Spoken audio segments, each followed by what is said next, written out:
धारा नियम और किरचॉफ विभव नियम। किरचॉफ के नियम विद्युत परिपथों के विश्लेषण के लिए मूलभूत सिद्धांत हैं। यह हमें किसी भी जटिल परिपथ में धारा और विभवों का विश्लेषण करने में सहायता करते हैं। किरचॉफ के नियमों को 19वीं शताब्दी में जर्मन भौतिक वैज्ञानिक गुस्ताव किरचॉफ ने प्रतिपादित किया था। आइए इन नियमों को विस्तार से समझते हैं। किरचॉफ धारा नियम कहता है कि किसी भी विद्युत परिपथ में किसी संगम बिंदु अर्थात नोड पर आने वाली कुल धाराओं का बीजगणितीय योग 0 होता है। कहने का तात्पर्य यह है कि उस संगम बिंदु पर आने वाली सभी धाराओं का योग उस बिंदु से बाहर जाने वाली सभी धाराओं के योग के बराबर होता है। यह नियम आवेश संरक्षण सिद्धांत पर आधारित है, जिसका अर्थ है कि कोई भी आवेश किसी नोड पर संचित नहीं होता। आइए इसे एक उदाहरण से समझते हैं। मान लीजिए कि एक विद्युत परिपथ में विभिन्न दिशाओं से 5 धारा तत्व I1, I2, I3, I4 और I5 प्रवेश कर रहे हैं और एक बिंदु पर जाकर मिलते हैं। इस बिंदु को हम संगम बिंदु कहते हैं। किरचॉफ नियम के अनुसार इस बिंदु पर कुल धारा 0 होती है, क्योंकि संगम बिंदु पर मिलने वाली आने वाली धारा का योग बाहर जाने वाली धारा के बराबर होता है। उदाहरण के लिए इन 5 धाराओं में से 3 धारा I1, I2 और I3 नोड में प्रवेश कर रही हैं और 2 धारा I4 और I5 नोड से बाहर जा रही हैं। इसे गणितीय रूप में इस प्रकार दर्शाया जा सकता है। आने वाली धारा को धनात्मक और बाहर जाने वाली धारा को ऋणात्मक माना जाता है।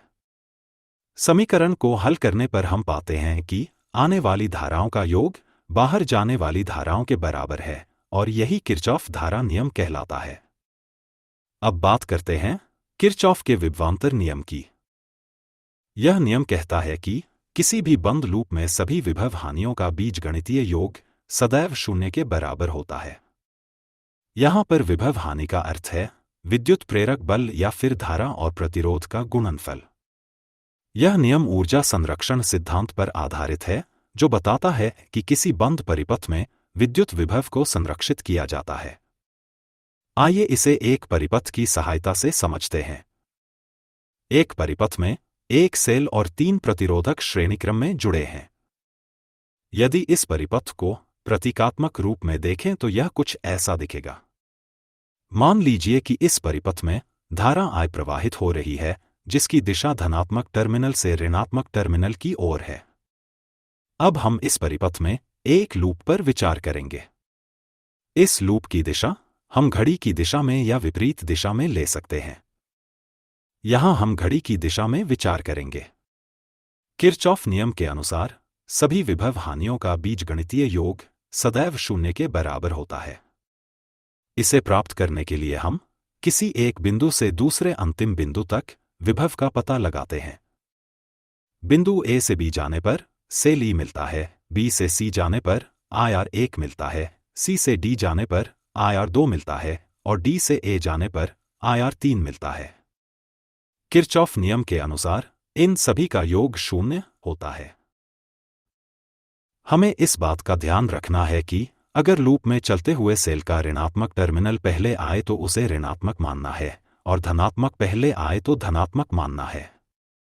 लूप में चलते हुए अगर धारा की दिशा समान है तो धारा और प्रतिरोधक के गुणनफल को धनात्मक मानना है और अगर विपरीत है तो ऋणात्मक मानना है। जैसा कि हम देख सकते हैं, हम परिपथ में धारा की विपरीत दिशा में चल रहे हैं, इसलिए हम धारा और प्रतिरोधक के गुणनफल को ऋणात्मक मानेंगे। साथ ही लूप में चलते हुए पहले हमें सेल का धनात्मक टर्मिनल मिल रहा है, इसलिए हम सेल को धनात्मक मानेंगे। इस समीकरण को सरल बनाने पर हम देख सकते हैं कि किरचॉफ का विभव नियम ऊर्जा संरक्षण के सिद्धांत को सिद्ध करता है। इस नियम को हम किसी भी परिपथ में लागू करके उसके विभव, धारा या प्रतिरोधक की मान निकाल सकते हैं। इस वीडियो में अभी के लिए बस इतना ही।